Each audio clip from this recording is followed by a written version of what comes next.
It is day 26 of Putin's invasion, and key Ukrainian cities are continuing to be battered by Russian airstrikes. Several buildings in the capital city of Kiev have suffered damage from relentless Russian bombardment. A shopping center in Kiev was heavily damaged after a massive explosion struck the capital city by Russian shelling, leading to 4 deaths. Rescue operations continue as several residents are feared trapped.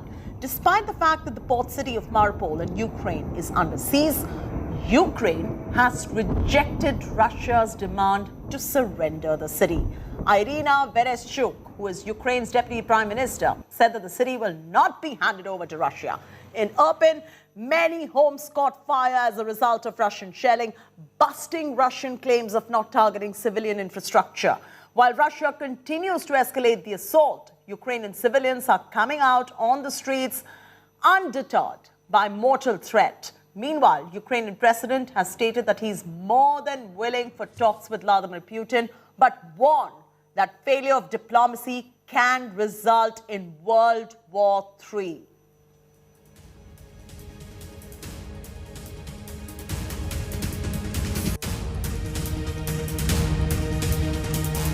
Coming in, battle for Kiev on your screens at the moment.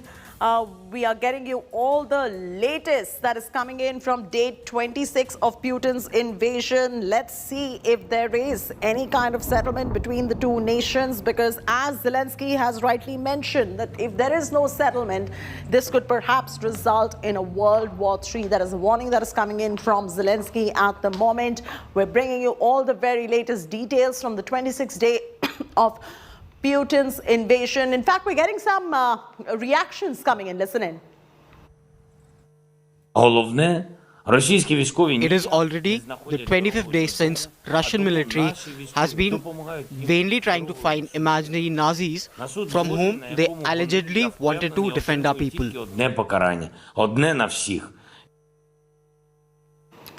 Russian loss of personnel.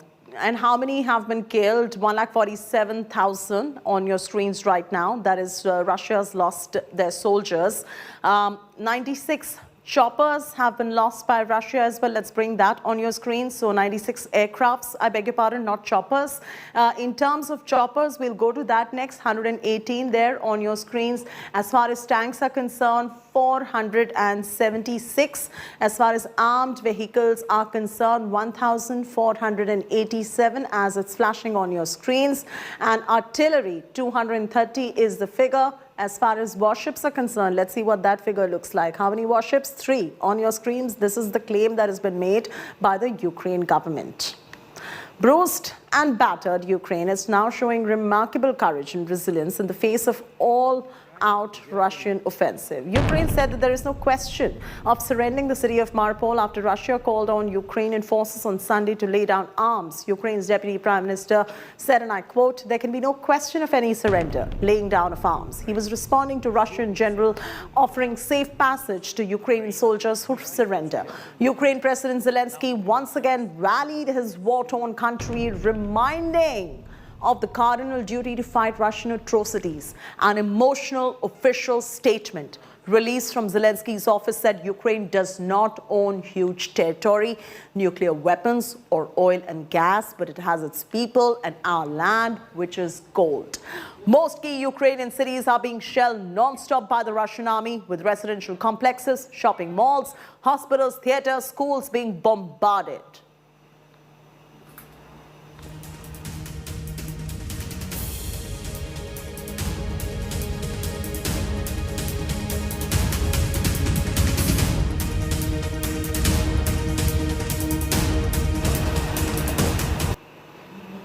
All right, let's bring you some reasons why Putin is obsessed with Mariupol on your screens right now. Mariupol is the gateway to the Sea of Azov. That's on your screens right now. As you can already see, Mariupol is let's bring you all those reasons. They are flashing on your screens at the moment as to why it is that Mariupol is just about 50 kilometers away from Russian border as well, and hence this is the reason why Putin is obsessed with Mariupol. Just 85 kilometers from Russian-held Donetsk and the other regions as well. This is one other key reason why Putin is obsessed with getting a hold of Mariupol right now to help Putin extend dominance from Crimea. This is going to be very, very crucial. The port city has been brutal, has seen brutal assault. It has also gone through war crimes as well. And, Ukrainian resistance continues to fight back at the moment.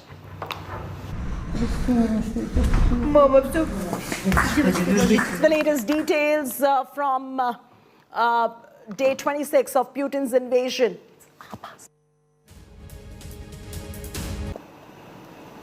Rajesh is now joining us live from Ukraine at the moment. Rajesh, bring us up to speed with all that is going on as far as the crucial cities in Ukraine are concerned. The resistance is holding fort at the moment. And as far as those peace talks that we're talking about, where do they stand as well?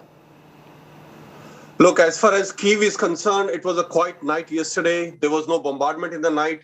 However, there were two big blasts yesterday in the daytime in Kyiv after a gap of almost 4 days. The fighting around Kyiv is also seeing a kind of lull. There has not been much fighting around Kyiv city. However, the fighting in the east, that is around Kherson, around Zaporizhia, around Kharkiv, is still going on. And the reports are that Russian army is trying to encircle all these cities because they have control over the landmass around these cities, the territory around these cities, and the villages around these cities are under control of Russian forces. And the encirclement of these big cities is still going on. However, Ukrainian army is putting up resistance, and in certain areas, like in Mariupol, they have been launching counterattacks as well. Over to you.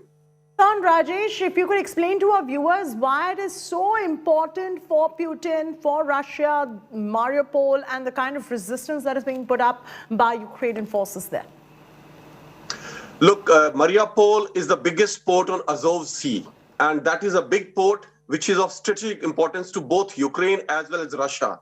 Also, Mariupol happens to be part of Donetsk Oblast, which as per Russia, it's an independent country now, and this forms part of Donetsk People's Republic. So it's important for them to take Mariupol so that the whole oblast, the whole region, of which only 30% was with the militia before the war started, now they control almost 90%. They want to have 100% control of it before any kind of talks start, because one of the key part of the resolution will be Donbass. The Donbass, the two republics of Donetsk and Lugansk, should be recognized by Ukraine as well as independent countries. That's why the fight for Mariupol or the control of Mariupol by the Russian forces is so vital to them.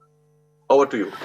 At the moment, if we had to get a sense, Rajesh, in terms of where the American-led NATO stands and what their plan of action is in the middle of all of this, where does it stand? What is the official stance of the NATO at present? Because, you're seeing 26 days of this particular assault and bombardment and all these war crimes and atrocities. It's a humanitarian catastrophe in Ukraine.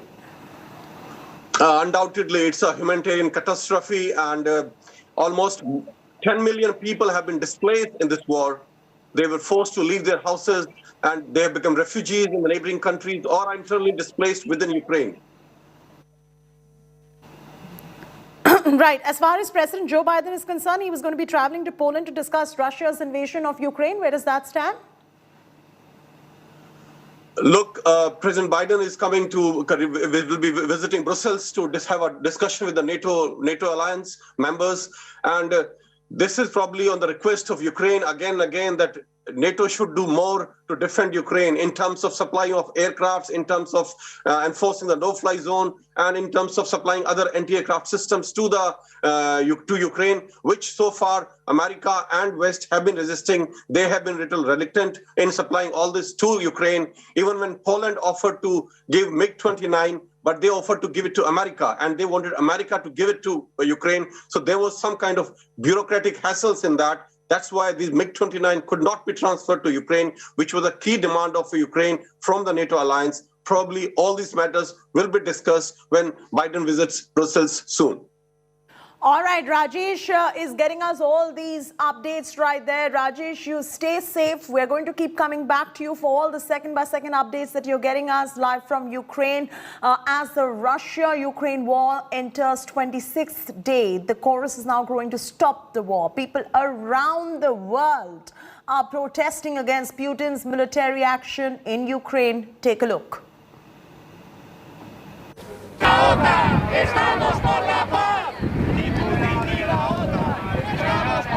The chorus is growing to stop the war.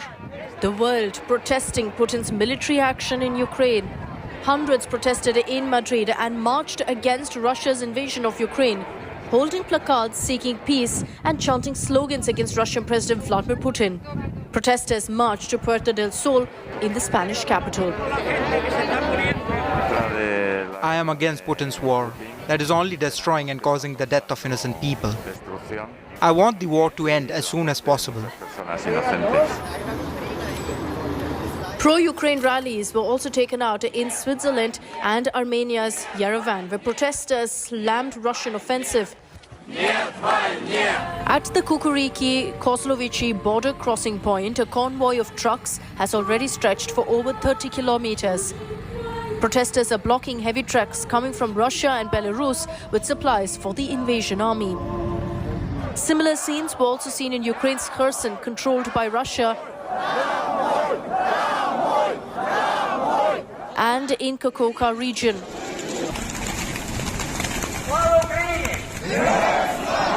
The most shocking news came from Ukraine's Berdansk, where Ukrainian protesters claimed that the military assaulted and detained them.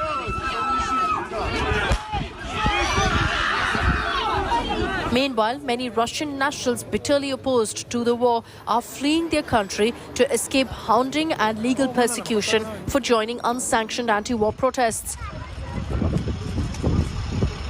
Many are heading to the United States and are stuck at the US-Mexico border. Bureau Report, India Today.